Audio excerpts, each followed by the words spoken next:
Ya, teman-teman semua, selamat datang kembali ke channel ini.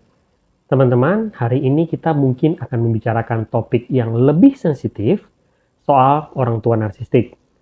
Teman-teman, saya berharap apa yang akan saya sampaikan di dalam video ini, kalian mengerti sudut pandangnya. Yang akan kita bicarakan di video ini adalah tentang bagaimana kalau kalian punya orang tua narsistik yang sudah meninggal. Kita tidak bicara soal konteks kalian berada dalam asuhan dan dibesarkan di dalam sebuah keluarga yang normal dan bukan keluarga narsistik. Tetapi kita bicara tentang bagaimana kalau kamu dibesarkan oleh orang tua narsistik dan kemudian mereka sekarang sudah meninggal. Banyak dari kalian mungkin sekarang membicarakan konteks ketika kalian masih berada di dalam asuhan dari orang tua narsistik. Kalian mungkin akan merasakan banyak dampak negatif bahkan ketika mereka masih hidup. Pertanyaannya adalah, setelah orang tua narsistik kalian misalnya sudah meninggal dan kalian baru menyadari kebenaran yang sesungguhnya, apa yang bisa kalian lakukan dengan hal tersebut?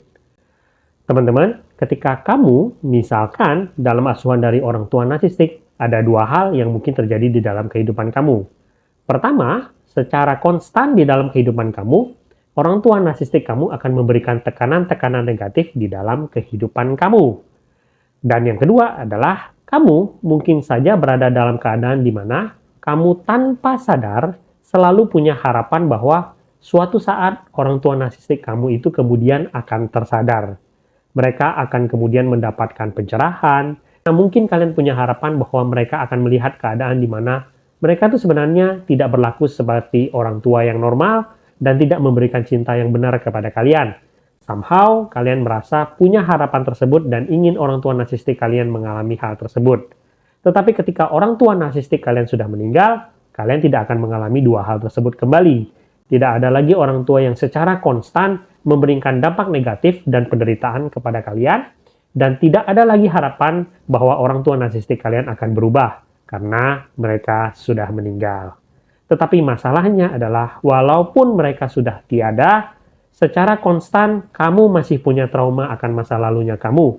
Kamu masih punya banyak beban di dalam kehidupan kamu. Dan sulitnya adalah ketika kamu ingin sembuh dari itu, kamu akan terbentur di dalam keadaan di mana orang tua narsistik kamu itu sudah meninggal. Apa yang saya maksudkan dengan perkataan ini? Ketika kita bicara soal orang tua yang sudah meninggal, kamu mungkin akan terbentur dengan rasa bersalah. Rasa bersalah itu bisa datang dari dalam diri kamu, bisa juga datang dari orang luar.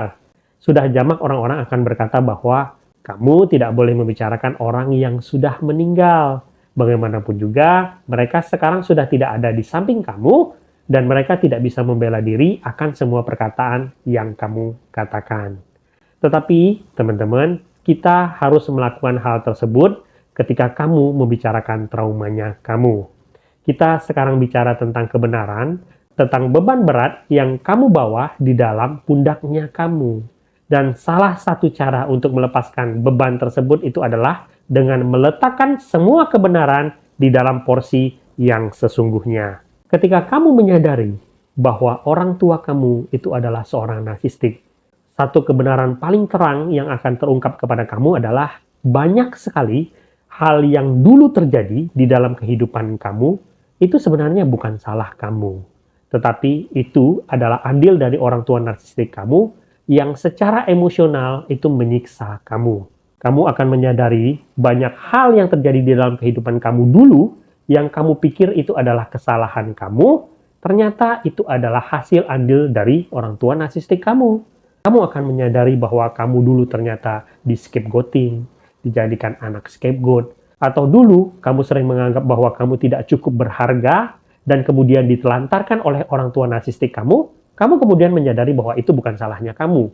Kamu mendapati banyak di dalam kehidupan kamu, di mana kamu merasa bersalah akan kehidupannya kalian, merasa tidak cukup layak sebagai anak, merasa kalian terus disakiti, dan itu adalah salah kalian. Ternyata itu bukanlah salah kalian, tetapi salah dari orang tua narsistik kalian. Mungkin banyak orang yang mengatakan bahwa mereka mungkin tidak sengaja melakukan hal tersebut. Tetapi kita tahu sebenarnya itu bukanlah hal yang bisa dibenarkan. Karena bagaimanapun juga ketika orang tua membesarkan anaknya, mereka menyadari ketika anak mereka mengalami rasa sakit rasa malu, dan semua kepahitan di dalam hidupnya mereka, seorang orang tua yang benar itu pasti akan mencari cara supaya mereka tidak harus mendidik anak mereka dengan cara seperti itu. Dengan cinta kasih, mereka akan berusaha menemukan cara lain yang lebih baik yang tidak harus menimbulkan kesakitan emosional seperti yang dilakukan oleh orang tua narsistik kepada anak-anaknya. Tetapi kita tahu, orang tua narsistik tidak mau bersusah payah melakukan hal tersebut. Mereka tidak cukup mau mencari cara supaya mereka bisa membesarkan anak-anak mereka dengan penuh kasih. Nah, sekarang kembali ke pertanyaan awal. Kenapa kita harus mempersoalkan hal tersebut untuk orang tua narsistik yang sudah meninggal? Jawabannya adalah orang tua narsistik kalian memang sudah meninggal, tetapi kalian belum.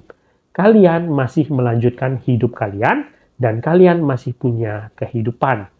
Ini adalah soal meletakkan kebenaran pada porsinya yang sesungguhnya. Karena dengan meletakkan kebenaran tersebut, itu akan membantu kalian menyembuhkan banyak sekali trauma kalian. Ketika kalian menyadari bahwa apapun yang terjadi di masa lalu kalian dulu, itu bukanlah salah kalian, dan memang adalah kesalahan orang tua narsistik kalian, dan kalian meletakkan kebenaran itu, meletakkan tanggung jawab tersebut kepada orang tua narsistik kalian, maka pada saat itulah banyak beban dari atas pundak kalian, dari dalam hati kalian, yang kemudian akan banyak terangkat. Kenapa? Karena sekali lagi, kalian menyadari bahwa banyak sekali rasa sakit tersebut yang bukan merupakan kesalahan kalian. Sekali lagi, kalian mungkin akan terbentur dengan rasa bersalah.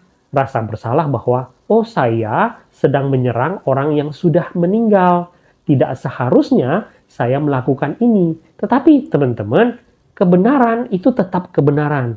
Walaupun seseorang sudah meninggal, itu tidak bisa menghapus kebenaran yang ada.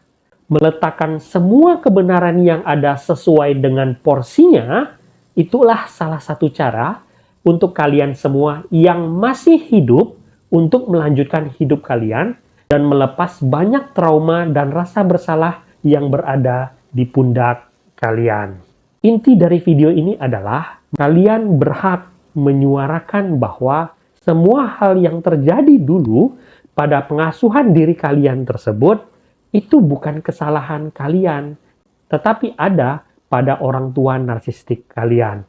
Mengatakan bahwa orang tua narsistik kalian itu melakukan abuse kepada kalian, melakukan banyak kesalahan dalam membesarkan dan mendidik kalian, itu boleh dilakukan, walaupun mereka sudah meninggal sekalipun. Karena sekali lagi, meletakkan kebenaran pada porsinya, itu berhak dilakukan, walaupun orangnya sudah tiada. Kenapa saya harus menyuarakan hal ini? Karena banyak dari kalian yang mungkin menyangkal akan hal tersebut dan terus membawa beban dan trauma kalian di atas pundak kalian karena kalian takut dan merasa bersalah untuk menyuarakan kebenaran hanya karena orang tua narsistik kalian itu sudah meninggal. Padahal sebenarnya kalian berhak melakukan hal tersebut. Karena sekali lagi, orang tua narsistik kalian memang sudah meninggal, tetapi kalian masih hidup. Dan kalian masih berhak menjalani kehidupan di mana kalian melepaskan semua beban yang bukan tanggung jawab kalian. Ingat bahwa kebenaran itu harus selalu diletakkan di dalam porsinya masing-masing. Walaupun pelakunya sudah tidak ada sekalipun, kebenaran itu tetap harus disuarakan. Karena masih ada orang-orang yang hidup yang harus menjalani realita kebenaran tersebut. Semoga video ini berguna. Sampai jumpa di video selanjutnya.